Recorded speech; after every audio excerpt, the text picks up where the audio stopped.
Team 2, when you're ready. Alright, so today we're going to be presenting on the cloud and when it goes down, and presented by me, Alex. Har. Eduardo. Yeah, I can't wait. Okay, so to start out, we're going to talk about what the cloud is. So I'm sure everyone has like some experience with the cloud. Who here is has an iPhone?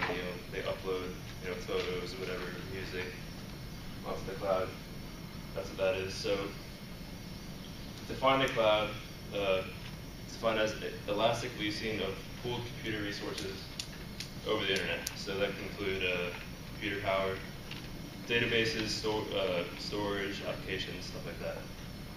And here we have like 4, say, elements of the cloud. So we have pooling computer resources, on-demand delivery, cost savings, and elastic leasing.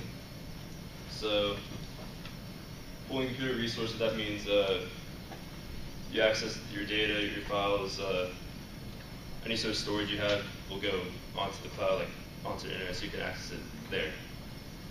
Next, you have on-demand delivery. So instead of accessing your data on a hard drive or any other storage device, it's right there on the internet. So you can, like we're doing now, we have Google Slides.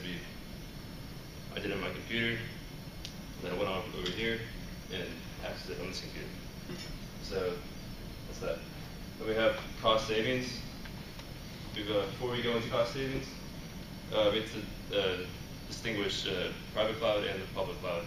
So private cloud is solely for private companies, and the public cloud is for like what Apple does when they you pay $1 a month, you get X amount of gigabytes or however much you need. So with cost savings, it's particular to private cloud. So a lot of companies say that it's a lot cheaper for them to store their data on the cloud instead of hauling up hard drives or other storage devices. And then lastly, we have elastic leasing. So the cloud, most clouds really respond to the demands that the people demand, like oh, I need X amount of storage, all that. So the cloud is able to just expand the amount of data it can store very quickly. And next we're going to go to Eduardo.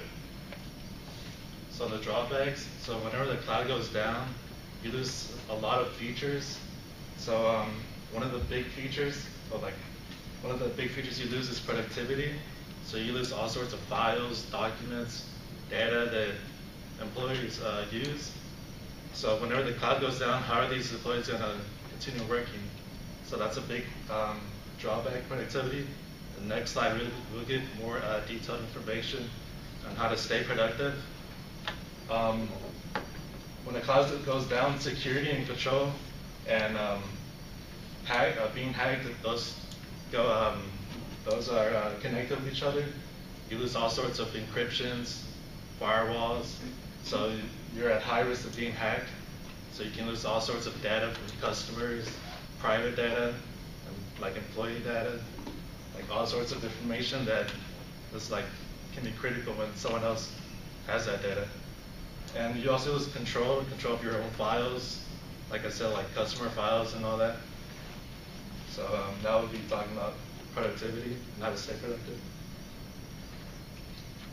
Okay, so stay productive. So once there's an outage, once an outage occurs, there's not much firms can do except wait for their cloud software producer to get things running again.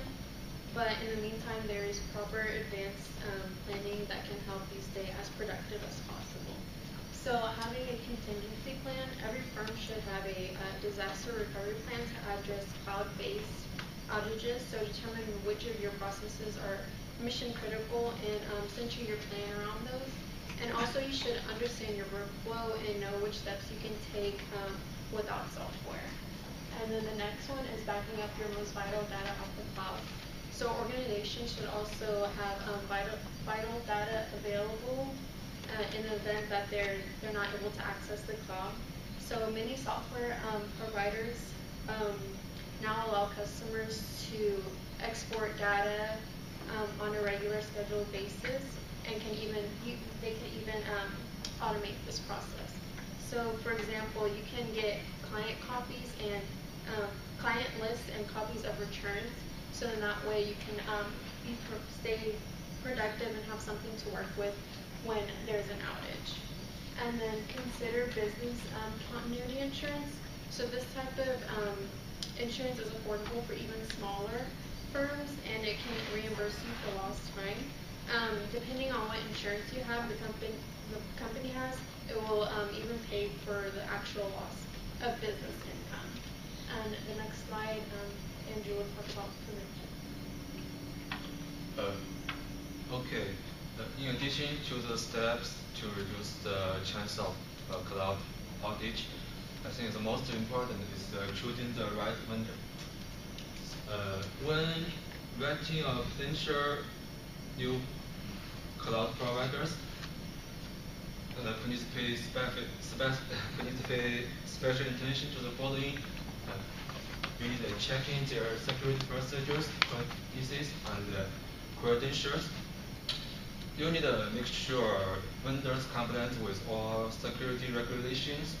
You can also ask them about what their backup process is and whether they have alternatives to move operation to in an event of hack event or disaster event.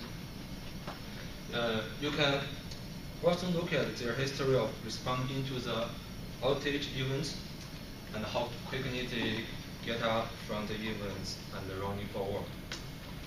Secondly, whether they are a true cloud provider. Software that was designed for the cloud is more security than that was built in-house and moved to the cloud later. So be careful if they are not professional. So for the next slide. Is the cloud reliable?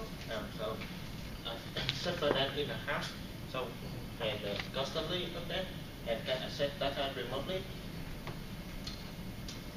Yeah, and so to go more in depth with that, you would think with the cloud outages, firms will, rethink about switching providers, but they still think that the cloud is the most safest and most reliable place to put your data and applications instead of having them on site.